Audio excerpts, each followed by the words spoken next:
Como é perigoso entregar-se a sonhos de vaidade. Conto de Dostoiévski, terceira parte. O sonho é extravagante e de uma crueldade estranha.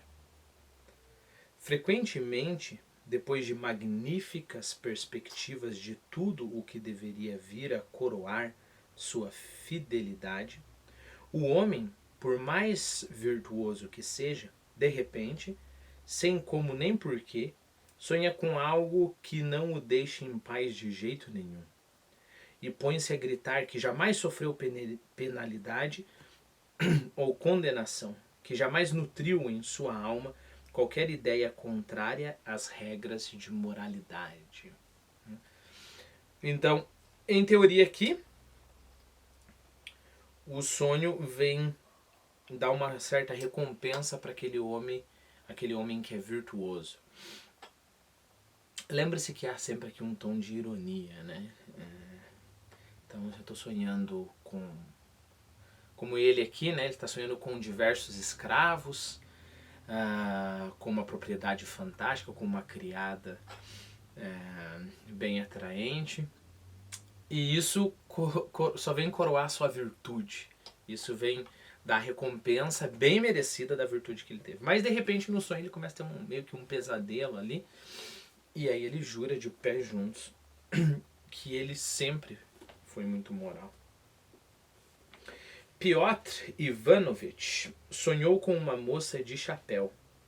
Sobre quem? Não sobre o chapéu, mas sobre a moça. Foram escritos 2 versos. Esses versos são do poema Ruslan e Ludmila, de Pushkin. Pushkin é um cara muito, muito importante na literatura russa. Uma geração anterior, uma geração de escritores anterior aos nossos 2 grandes, que são o Dostoiévski, né, e o Tolstói, que é esse carinha aqui. O cara que escreveu Ana Karenina também. E logo logo eu vou começar a ler os contos do Tolstói aqui no canal. Bom, isso não é importante, mas é importante saber que o Pushkin escreveu 2 versos sobre uma moça, né? Ou moças em geral, porque olha os versos. Em uma moça de 17 anos, que chapéu não cai bem? Então, é aquela história, se tem essa juventude, se tem esse frescor, pode ser qualquer tipo de chapéu. Não vai cair bem nessa moça. Bom, então o Ivanovich sonhou com uma moça de chapéu, sobre quem foram escritos 2 versos. Em uma moça de 17 anos, que chapéu não lhe cai bem? Não cai bem. Que ouvira certa vez ao passar por uma janela aberta, da qual saíam ondas espessas de fumaça de cigarro, palavras esvoaçavam para a rua e onde avistavam-se rostos alegres e corados de jovens, e que não lhe saíam da cabeça por 3 meses.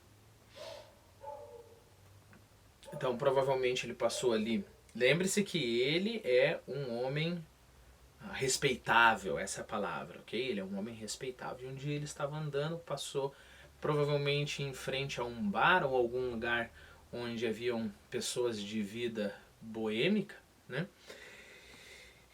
E ficou esses versinhos na cabeça dele, né? Em uma moça de 17 anos, que chapéu não lhe cai bem? Ficou por 3 meses. Quer escrevesse, quer narrasse, quer perdesse em um jogo de honesto préférence, ou ganhasse em um desonesto. Deixa eu explicar primeiro esse jogo préférence. É um jogo em que se utiliza um baralho de 32 cartas, em geral com 3 jogadores. Então olha que interessante. Quer perdesse em um jogo honesto de préférence, ou ganhasse em um desonesto, quer fosse a repartição ou saísse dela ou jantasse, eles, os versinhos, estavam o tempo todo em sua mente, girando, zumbindo, mexendo e remexendo na cabeça, como se nada mais pudesse entrar na mente afora eles. E quanto mais se esforçava por escapar, era maior a obstinação com que o perseguiam. Dormia com eles acordava, vivia respondendo com eles a perguntas que nada tinham a ver com chapéus e moças. Sussurrava-os para si, mesmo sem parar. Murmurava-os entre dentes, chegou a estragar uma folha de papel timbrado no valor de 1 rublo ao incluí-los.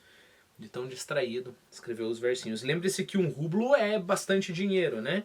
Não sei se você está lembrado lá do terceiro vídeo, eu falei que com 35 copecs, lembre-se que 1 rublo tem 100 copecs, né?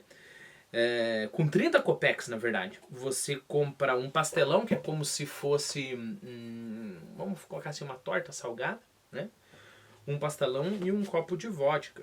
Então, com 1 rublo, você alimenta 3 pessoas e dá de beber 3 pessoas. Então, é um papel bem caro. Né? Bom, e ele chegou a estragar uma folha de papel timbrado no valor de 1 rublo ao incluí-los, ao escrever os versos sem querer. De forma completamente despropositada, na petição de uma viúva que prestava queixa contra um seminarista filaboy que lhe subtraíra um novelo supostamente enrolado em uma nota de 100 rublos. 100 rublos, novamente, é muita grana. Dá para comer lá um mês inteiro, né? Em suma, esses malditos 2 versos, que são a propósito o motivo de o seu ódio por versos em geral, ele odeia versos em geral justamente porque ele não consegue esquecer esses 2 versos que ficam o perturbando a todo momento, né? Em uma moça de 17 anos, que chapéu não lhe cai bem? Em uma moça de 17 anos, que chapéu não lhe cai bem? Em uma moça de 17 anos, que chapéu não lhe cai bem? E fica aquilo ali na mente, né? Eu falei lhe cai bem todo tempo, nem tem esse lhe, ok? Chapéu não cai bem.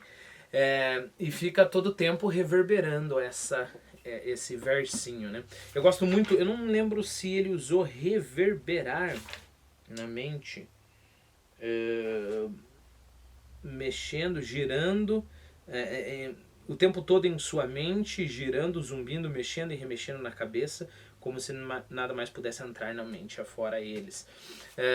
Eu gosto da palavra reverberando, porque reverberar tem isso, né? Mais ou menos como um eco, né? O som viaja, bate na parede, reverbera, volta. E se a gente pensar em uma moça de 17 anos, que chapéu não cai bem, então o som viaja para cá, esse versinho viaja para cá na mente dele, depois para cá e fica dando essas voltas, né? E é por causa disso que ele odeia versos em geral. Já estavam lhe dando náuseas de viver, mas acabou escapando deles. E agora não tinha nada da moça de chapéu, que, por sinal, não era nada má. Nada, absolutamente nada. O ruim é que, depois dela, sonhou com um homem de orelhonas imensas, expressão resoluta no rosto e um traje tão inconcebível que ele não apenas jamais vira desperto, como ainda ficou absolutamente espantado que um traje daqueles pudesse aparecer no sonho de gente direita.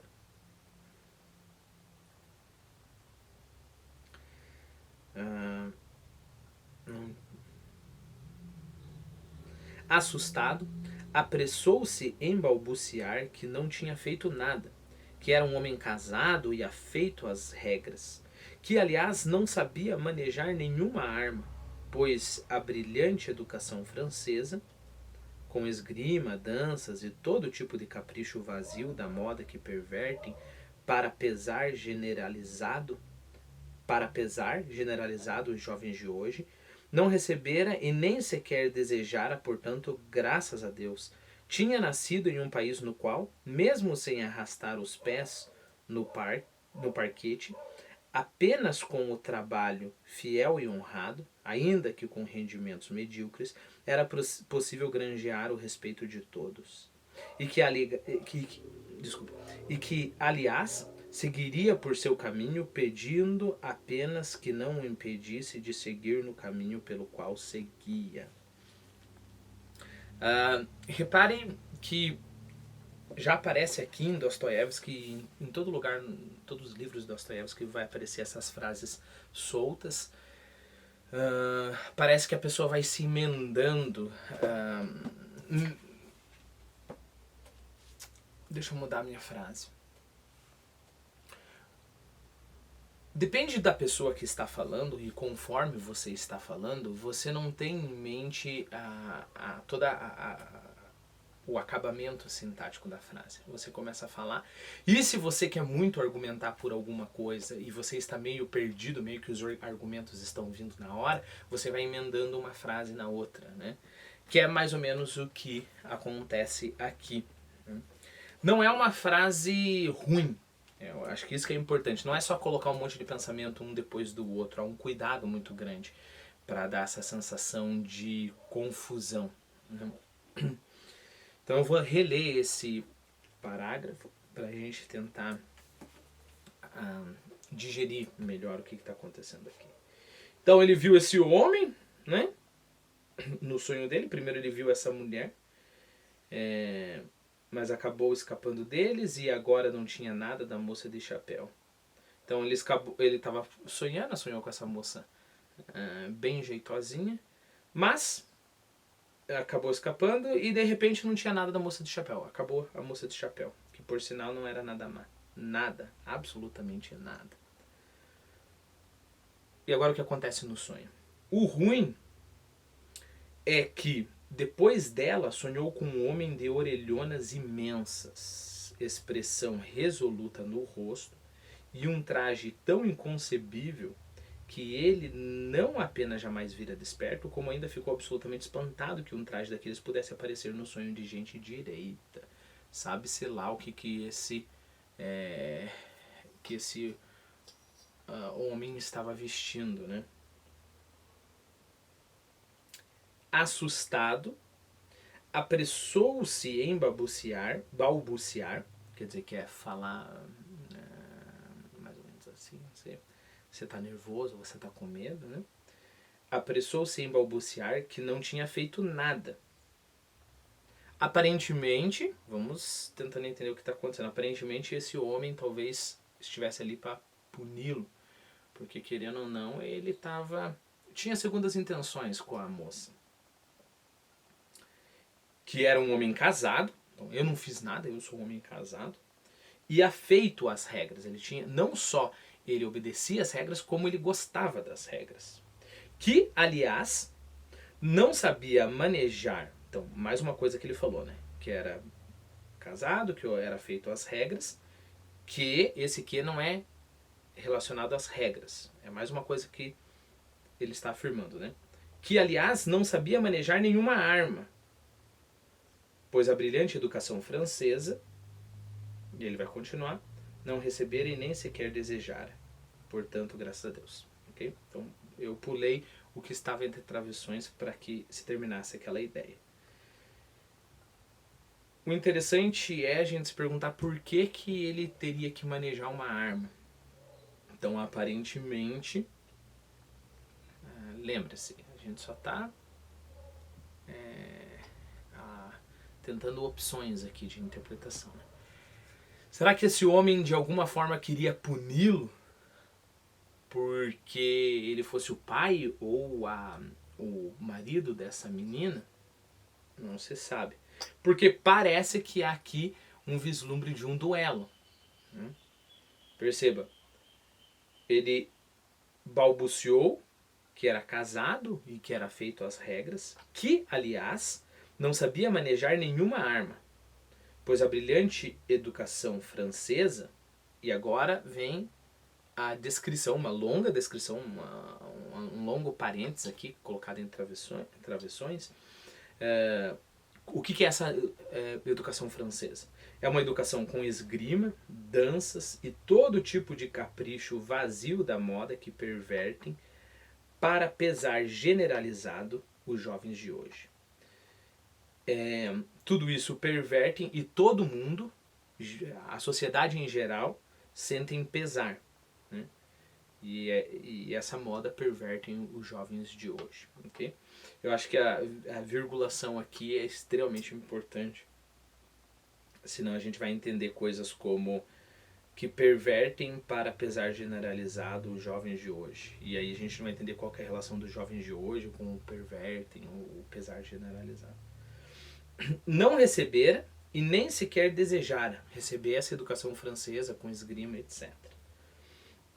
Porquanto, graças a Deus, tinha nascido em um país no qual, mesmo sem arrastar os pés no parquete, apenas com o trabalho fiel e honrado, ainda que com rendimentos medíocres, era possível granjear o respeito de todos. Mais uma coisa que ele está afirmando para esse homem. E que, aliás, seguiria por seu caminho, pedindo apenas que não o impedissem de seguir no caminho pelo qual seguia. Continuando a narração do sonho. Deu-se, porém, que o estranho desconhecido não era uma desgraça. Pelo contrário, apesar das botas improváveis, revelou-se um rapaz excelente. Propôs jogar préférence e perdeu a um copec por poule. Poule é uma partida do jogo préférence. Então, préférence a gente está falando de todo o jogo e o poule é cada uma das subdivisões desse jogo. Então ele perdeu e eles estavam jogando a um copec por poule, 8 rublos de prata. A ponto de... Então perceba, se eles estavam jogando um copec por poule e o nosso Piotr Ivanovich ganhou 8 rublos, então a gente está falando de 800 partidas aí. 8 rublos de prata, a ponto de Piotr Ivanovich até ficar um pouco envergonhado, tranquilizando-se apenas com a ideia de que, nesse tipo de jogo, quem não sabe jogar não deve começar. E quem sai na chuva é para se molhar. Né? Uma parte dele falava assim, nossa, mas olha o tanto de dinheiro que você está ganhando desse homem. E aí ele mesmo contra-argumentava, falando, não, a minha culpa é que o cara não sabe jogar, eu não estou trapaceando. A desgraça é que a saída do estranho desconhecido, que lhe deixou com a opinião de que fora visitado por algum inglês excêntrico que não tinha onde enfiar o dinheiro, dos ingleses ele sabia sobretudo que eram grandes excêntricos. Piotr de repente se viu, repare para a gente não se perder na sintaxe novamente, né? A desgraça é que a saída do estranho, aí toda aquela digressão que eu falei, Piotr Ivanovich de repente viu em seu sonho toda a repartição, com os seus capotes, vigias, capachos, mesas, tinteiros, casos de chefes de seção. Um chefe de seção levantou-se com um caso, aproximou-se dele e disse, copie, absolutamente com a mesma voz com que falava a um mero escrivão. Perceba que simplesmente copiar, essa transcrição, é algo que parece estar abaixo das funções do Piotr, né? Então o chefe de seção levantou-se com um caso, aproximou-se dele e disse, copie, absolutamente com a mesma voz com que falaria um mero escrivão. Sim, senhor, vou passar a Efimov, respondeu Piotr Ivanovich, algo perplexo, curvando-se com respeito. Que Efimov? Disse o chefe severo. Por acaso o senhor se esqueceu que Efimov recebeu o seu posto e de que o senhor, por negligência e conduta lasciva, foi transferido para o lugar dele? Então ele não foi punido pelo homem, mas aparentemente aqui ele está recebendo o pago pela lascívia dele, desejando a menina do chapéu. Piotr Ivanovich despertou horrorizado e abriu os olhos, que foram diretamente ao encontro do desconhecido misterioso, que, abaixado, vasculhava a gaveta da cômoda. Tomando por Efimov, Piotr Ivanovich, desconcertado, transbordando de justa indignação, num primeiro instante não gritou, nem tossiu, nem mesmo se moveu. Mas devido a uma intuição especialmente aguda, o desconhecido misterioso compreendeu de imediato que era a hora de interromper a visita e saiu correndo a toda.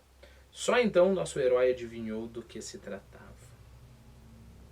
E aí aqui a gente volta à narração inverso, né? Deu com o calcanhar na perna da esposa, berrou socorro, socorro, e pulando da cama sem se trocar, saiu no encalço do vigarista. Correu pelo saguão e então apanhou o desconhecido na porta, mas ele se esquivou pela cancela. E de novo, socorro, socorro! Piotr Ivanovich gritava feroz e, batendo com a testa na cancela, saiu manquitola atrás do vilão. Manquitola é manco, né? Coxo. E batendo com a testa na cancela, saiu manquitola atrás do vilão. Esfregando o machucado com o punho, correu mais rápido que um cavalo. Seus passos de pés descalços ecoavam com força ao redor, quicando como um pedregulho atirado no rio, quando você joga pedra assim.